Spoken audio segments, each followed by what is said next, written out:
महिलाएं, बहनें, भाई, सभी को राम राम। नाम होता है टीचर का तो मेहनत तो बच्चे की होती है। और थोड़ा सा अगर इसकी मेहनत पे मैं प्रकाश डाल लूँ थोड़ा सा, क्योंकि ये नहीं है कि मेरे गांव से थी इसलिए मुझे ज़्यादा ध्यान था। बैच में 70-80 बच्चे होते हैं तो ध्यान सभी की तरफ ही होता है, लेकिन कुछ इंसिडेंट्स ऐसे होते हैं जो सारी ज़िंदगी याद रहते हैं। उस समय की बात थी, 11th क्लास में जींद गए थे, मेरे पास विजेंद्र जी का फ़ोन आया, बोला भाई नन्ना ज़्यादा बीमार है। गुड़िया मेरे पास ट्यूशन पढ़ती थी, तो घर पे गए।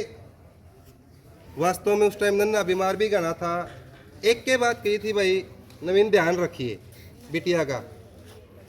तो उस टाइम मैंने एक के बात बोली थी, भाई ये आपकी बेटी नहीं है, या मेरी भी बेटी है। और गांव से कोई बच्चा आता है, कोई भी माँ बाप, किसी का भी बच्चा आता है गांव से, तो एक एक्स्ट्रा जिम्मेवारी क्या होती है उस बच्चे के ऊपर।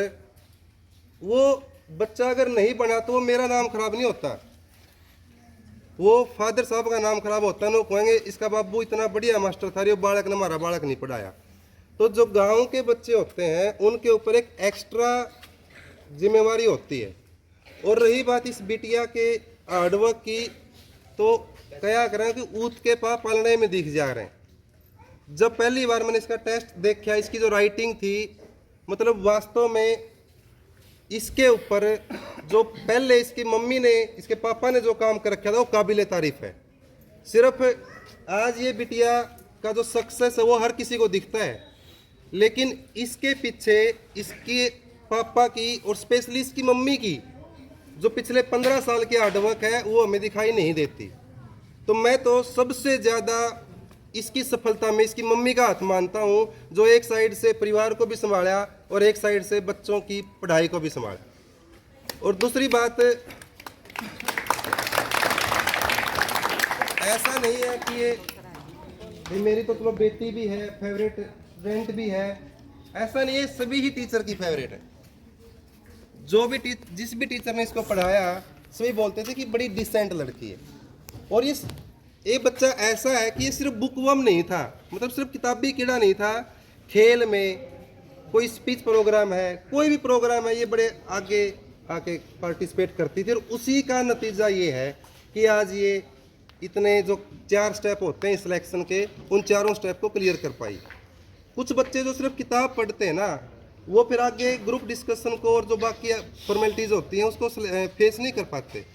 तो मेरा सोच ये है कि बच्चे को ओवरऑल डेवलपमेंट होनी चाहिए। बाकी अजय भाई ने भी बताया है कि भाई बच्चे को पढ़ाना और प्लेयर तैयार करना इतना आसान काम नहीं है।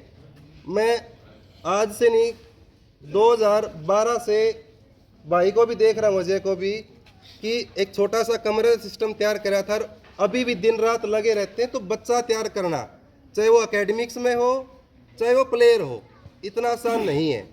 और कहना नहीं चाहिए क्योंकि गांव के सारे बड़े बैठे हैं, सारे मेरे तो फालतू समझदार हैं, लेकिन इस फील्ड में मैं लगभग 17 साल हो गए। एक छोटी सी राय जरूर दूंगा सभी साथियों को जिनके बच्चे छोटे हैं, भाई अपने बच्चा पर हार्डवर्क करो। अगर एक परिवार का एक बच्चा पढ़ गया वो पूरे परिवार को बदल देता है। परिवार के एक बच्चा भी अगर आगे निकल गया ना आपकी मेहनत से, खेत में 1 घंटा कम कमा लो, लेकिन बच्चे पे 1 घंटा एक्स्ट्रा काम करना चाहिए। ऐसे ऐसे एग्जाम्पल मैंने आपके गांव से ही देखे हैं। एक साथी है, खेती करता है, अपने बच्चों को जींद लेके जाएगा और जींद से वापस लाएगा सिर्फ पढ़ाने के लिए। और अगर वो ऐसे ही करता रहा तो कहते हैं भगवान देखता है, उस माँ बाप के हार्डवर्क को भी देख रहा है, उस बच्चे के हार्डवर्क को भी देख रहा है, तो सफलता जरूर मिलेगी। 9वीं से 12वीं अगर बच्चा ईमानदारी से काम कर ले, पेरेंट्स ईमानदारी से काम करें, उसके ऊपर टीचर ईमानदारी से काम करें, तो सफलता ज़रूर मिल जाती है। और मैं एक बात और बताऊंगा, अब गांवों के जो सरकारी स्कूल हैं उनका स्तर सुधरा है, पहले से सुधार है। आप गांव के सरकारी स्कूल में आके देखोगे तो टीचर्स भी अब क्वालिफाइड है और काम कर रहे हैं। तो ज़रूर कई बार क्या होता है कि अपने सरकारी अस्पताल में कह रहा बहुत बढ़िया डॉक्टर आ रहा है, वापस पर दवाई लेने कौन जावा, वो एक काम हो रहा है। अपने स्कूलों में बहुत अच्छे टीचर आए हुए हैं तो उनकी सुविधाएं लेनी चाहिए। और एक साथी ने और भी बताया कि भाई गांव में लाइब्रेरी, कई बार जब बैठते हैं गांव के मौजूद साथियों के साथ, बहुत साथी हमारे सीनियर हैं, जब भी मिलते हैं तो हम यही कहते हैं भाई गांव के लिए जो स्पोर्ट की ज़रूरत है एजुकेशन डिपार्टमेंट में किसी प्रकार की, उसके लिए मना नहीं है। लाइब्रेरी अगर हो सकती है ज़रूर सेटल करें, जितना सहयोग होगा ज़रूर करेंगे।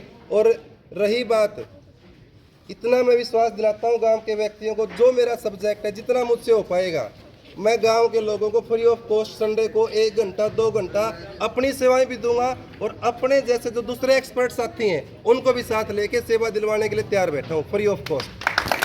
लेकिन थोड़ा सा, क्योंकि गांव बहुत बड़ा है, बहुत पढ़ा लिखा गांव है, लेकिन जो तरक्की होनी चाहिए थी वो अपनी एजुकेशन डिपार्टमेंट में नहीं हुई है। बहुत कम गिने चुने बच्चे ही हैं, तो इसकी तरफ थोड़ा सा ज़रूर ध्यान देना चाहिए। बहुत बच्चे ऐसे हैं जो अगर 9th to 12th ठीक पढ़ते हैं तो बिल्कुल NIT में भी गए हैं, IIT भी गए हैं, बहुत सारे डॉक्टर भी बने हैं, तो आपके परिवारों में से ही निकल गए। तो ज़्यादा मैं नहीं बोलूँगा। स्पेशली कहते हैं कि इसकी हार्डवर्क और इसके पेरेंट्स की हार्डवर्क का श्रेय लेने का मुझे कोई हक नहीं है, मैंने अपनी ड्यूटी की है। तो मैं स्पेशली इस ग्रेट अचीवमेंट के लिए तुन्नू बिटिया का बहुत बहुत धन्यवाद करूँगा कि इसने कहीं ना कहीं हमारा नाम भी ऊंचा करने में सहयोग किया है। और रही बात, इसने जो 2 साल जितना हार्डवर्क किया वो मेरी आंखों के आगे है। वो मुझे पता है कि भाई घर के हालात कैसे थे, और फिर भी ये बिटिया इतना काम करती थी। और मेरी सिर्फ एक ही ड्यूटी थी, पढ़ने को तो बच्चा कहीं से ही पढ़ सकता है। मैं हमेशा एक ही बात सोचता हूँ, बच्चे को पढ़ाने से ज़्यादा आज के टाइम सपोर्ट की ज़रूरत है, उसको केयर की ज़रूरत है। तो मैंने सिर्फ इसको सपोर्ट दिया, ध्यान रखा कि अपसेट ना हो। कभी कोई अपसेट होती तो पूछ लेता था बेटा क्या बात है, ज़रूरत पड़ती तो कभी हंसी मजाक भी कर लेते थे। तो आज ये है कि जब इसका सिलेक्शन हुआ तो सबसे पहले फ़ोन आता है, सर मेरा सिलेक्शन हो गया। नन्ना भाई का फ़ोन आवा है, भाई नवीन धन्यवाद मुझे इसकी मम्मी को बोल जिसने बहुत ज़्यादा मेहनत की। Thank you. गाँव के सभी व्यक्तियों का धन्यवाद।